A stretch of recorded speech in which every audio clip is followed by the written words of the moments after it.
Israel's far-right finance minister, Bezalel Smotrich, was seen in New York City alongside Democrats. This is for the Israel Day parade over the weekend.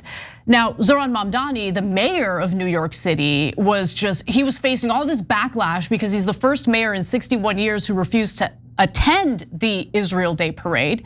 And I'm glad that he did refuse, considering the fact that there was a literal war criminal there. So let's take a look at this J Street post on X. They write, Bezalel Smotrich should be sanctioned by American political and Jewish communal leaders, not marching alongside them in the streets of New York City. Smotrich is the architect of the Israeli government's policies to ultimately annex the West Bank, said that it may be just and moral to starve 2 million Gaza residents, but no one in the world would let us. He is a supporter of Greater Israel. We all know what that is. Believes Palestinians aren't even real people or a people, and is someone who has played a huge role in annexing parts of the West Bank, forcing people, Palestinians namely, out of their homes. The International Criminal Court even has a warrant out for his arrest. Take a look at this headline: exclusive ICC prosecutor's office seeks arrest warrant for Bezalel Smotrich.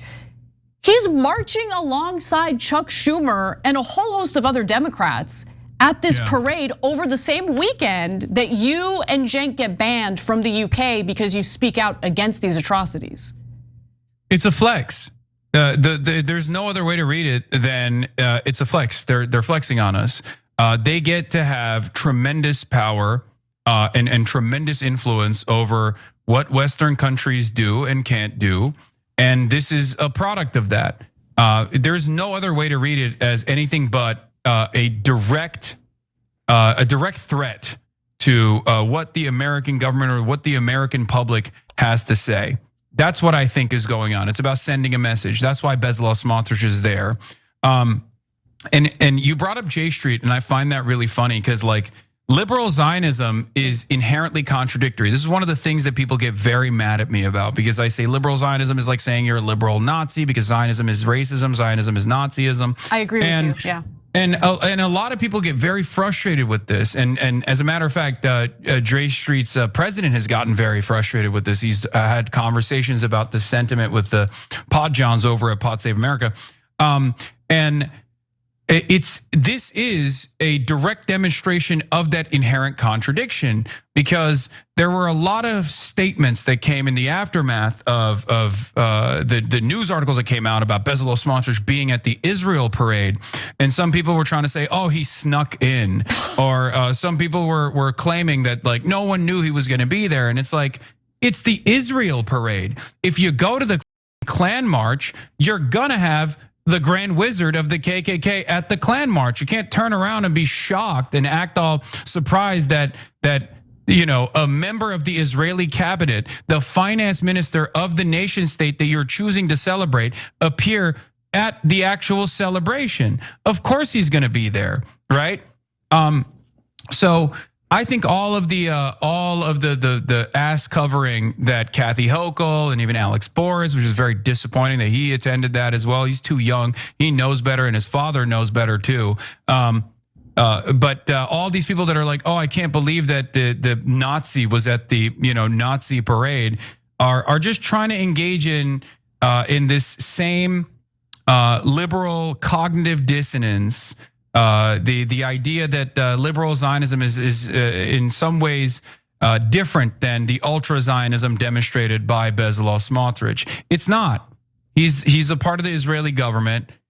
He is perhaps the purest expression of the Israeli state's violence against Palestinians. It's racism that it harbors against non-Jews and Jewish supremacy. Of course, he's going to be there. He was elected. And he has every right to be there. If you're going to throw an Israel Day parade, you shouldn't throw an Israel Day parade, and you certainly shouldn't participate in the Israel parade if you don't want to be caught next to war criminals. Quick question. When was the last time you went to bed before midnight without your phone lighting up your face? It turns out if you've got the news cycle on a loop in your head, it's harder to fall asleep. Here's what's actually happening. The stress, the screen time, the doom scrolling spiral, it raises your core body temperature. And a body that's too warm cannot get into deep sleep. You're not just tired because the news is exhausting, you're tired because your body never actually recovered. The good news is science has a real answer, and it's simpler than you think. Your bed temperature. Enter ChiliPad 2.0 by Sleep Me, the water-based mattress topper that actively controls your bed temperature from 55 to 115 degrees all night long. No new mattress, no renovation.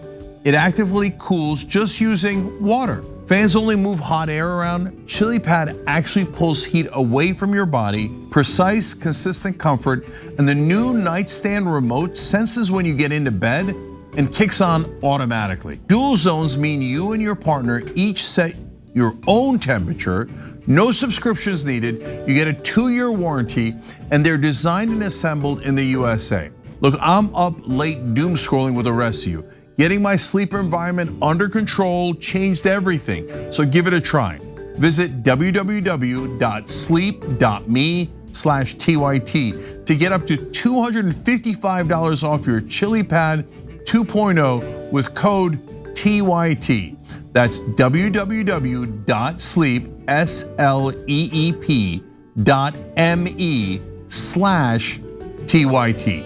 Free shipping, free returns, and a 30-night trial so you can test it out, dream big, and wake up better. The headlines will still be there in the morning. You might as well wake up ready for them. Every time you ring the bell below, an angel gets his wings.